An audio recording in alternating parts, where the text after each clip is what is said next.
हरे राम हरे कृष्ण। श्रीमद् वाल्मीकि रामायण के अयोध्या कांड के 40वें सर्ग की कथा करेंगे।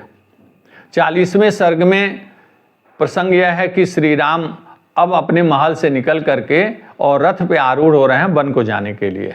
एक यहाँ उल्लेख करना चाहूँगा कि 11वें सर्ग में कैकेयी ने दशरथ से वर मांगा था राम को वन जाने के लिए। तो 11वें सर्ग से 40वें सर्ग यानी 30 सर्गों में जो श्री राम के मनोभाव हैं और सीता और लक्ष्मण को वन में जाने के लिए तैयार करना है और माता से कौशल्या से आज्ञा लेना और सुमंत्र जी और वशिष्ठ जी द्वारा कैकेयी को फटकाना, ये तमाम प्रसंग है जो 30 सर्गों में बहुत विस्तार से महर्षि वाल्मीकि ने उन मनोभावों को, उन मनोदशाओं को, महल के अंदर क्या हो रहा है, वो सारी बातों को उन्होंने विस्तृत रूप से वर्णन किया है।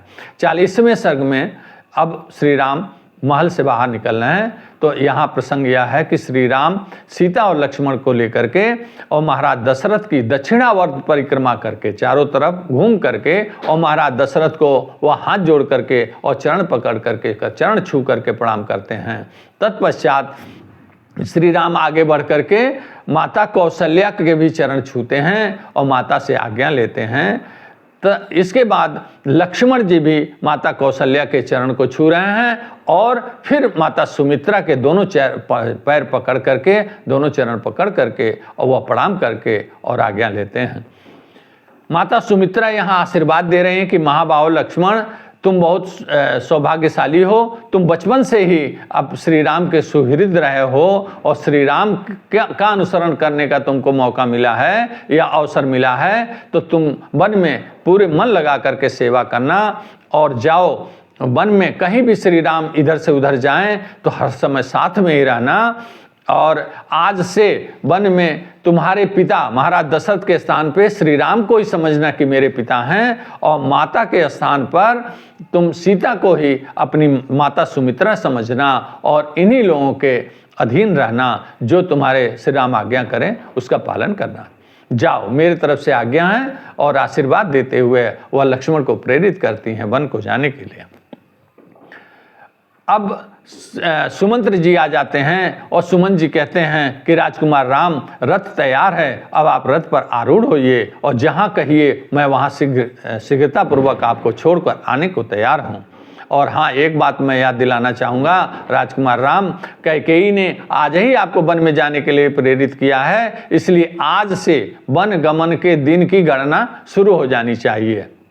श्री राम इतना सुनने के बाद से सीता और लक्ष्मण को लेकर के रथ में आरूढ़ हो जाते हैं और रथ के पिछले भाग में सीता जी के ससुर महाराज दशरथ ने जितने 14 वर्षों के लिए वस्त्र और आभूषण उन्होंने गिन करके अपने कोषाध्यक्ष से दिलवाए थे, उन वस्त्रों और आभूषणों को रथ के पिछले भाग में रखा जा रहा है।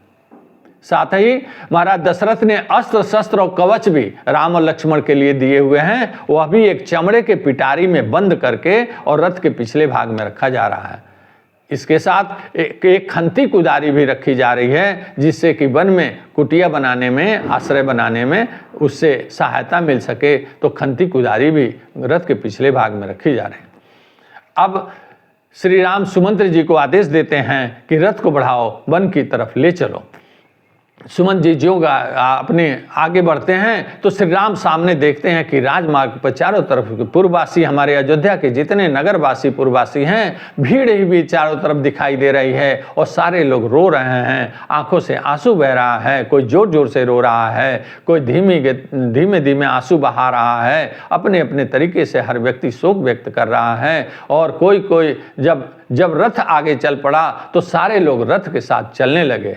कोई लोग दाहिने और बाएं दोनों तरफ से रथ पर लटक भी गए और कोई कह रहा है कि सारथी रथ को रोको, हम लोग श्री राम का मुख देखना चाहते हैं, अब 14 वर्षों तक यह मुख हम लोगों को दिखाई नहीं देगा, इसलिए हम आज जी भर के देखना चाहते हैं।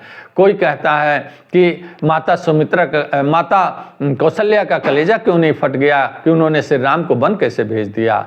कोई कहता है कि सीता जी बड़ी भाग्यशाली हैं कि पतिव्रत धर्म का निर्वाह करने के लिए उनको वन जाने का सौभाग्य मिला। कोई कह रहा है कि लक्ष्मण बड़े भाग्यशाली हैं कि लक्ष्मण अपने देवतुल्य भाई की सेवा करने हेतु वन जा रहे हैं। हम लोग अभागे हैं कि हम श्री राम को आज हमसे दूर जा रहे हैं, हम अलग हो रहे हैं। इस तरह से तमाम वार्तालाप के बीच रथ धीरे धीरे आगे बढ़ रहा है। उधर महाराज दशरथ अपने महल में रानियों और अपने स्त्रियों के बीच कहते हैं कि मुझे बाहर, महल के बाहर चलना है, राम को देखना है। तो बाहर आते हैं। बाहर आने के बाद से चारों तरफ देख रहे हैं कि महल की स्त्रियां और तमाम लोग, भारी भीड़, सब लोग रो रहे हैं, चित्कार कर रहे हैं। स्त्रियां, बहुत महल की स्त्रियां जोर जोर से चित्कार करके रो रही हैं। राम का ज्यों ही रथ चल पड़ा, चित्कार करने लगी। यह दृश्य देख करके महाराज दशरथ बाहर आते ही कटे हुए वृक्ष के समान वह गिर पड़ते हैं। फिर थोड़ी देर में चेतना आती है तो वो फिर चल पड़ते हैं। साथ में कौशल्या जी आ रही हैं। दशरथ जी के गिरने से भारी कोलाहल मच जाता है। कोलाहल मचने के कारण श्री राम जब पीछे मुड़कर देखते हैं तो देख रहे हैं कि मेरे पिता महाराज दशरथ और माता कौशल्या भारी भीड़ स्त्रियों के साथ आगे बढ़ते हुए पैदल चले आ रहे हैं।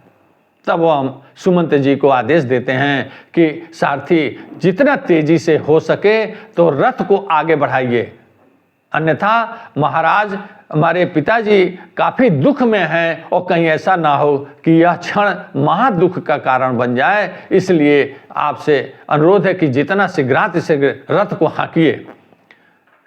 अब ऐसी परिस्थिति में जहां भीड़ ही भीड़ रथ के आगे है, लोग चलने नहीं दे रहे हैं और लोग बार बार सारथी से कह रहे हैं कि रथ रोको, रथ रोको। ऐसी स्थिति में, ऐसी मनोदशा में सुमंत जी रथ को तेजी से हाँक देते हैं।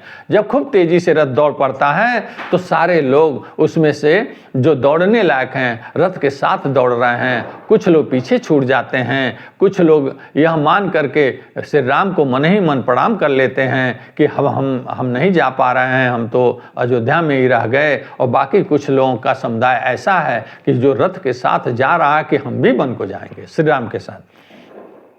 ऐसी परिस्थितियों में अब रथ आगे बढ़ रहा है। कुछ लोग छूट गए, कुछ लोग अयोध्या में रह गए और कुछ लोगों का भारी भीड़ हुजूम वह आगे बढ़ता हुआ रथ के साथ दौड़ रहा है।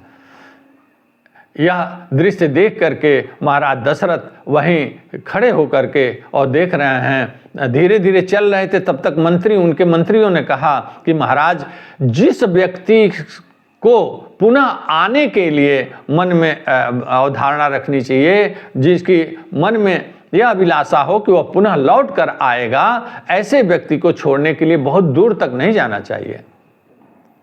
तो कृपया आप रुक जाइए। महाराज दशरथ अब रुक जाते हैं और वह जो उनको पसीने पसीने से तरबतर हो गए हैं महाराज दशरथ, और विषाद युक्त हो करके, संज्ञा शून्य हो करके और वहीं खड़े हो करके राम सीता लक्ष्मण को वन को जाते हुए निहार रहे हैं। 40वां सर्ग यहीं समाप्त होता है। अगली कथा हम 41वें सर्ग की करेंगे। हरे राम, हरे कृष्ण।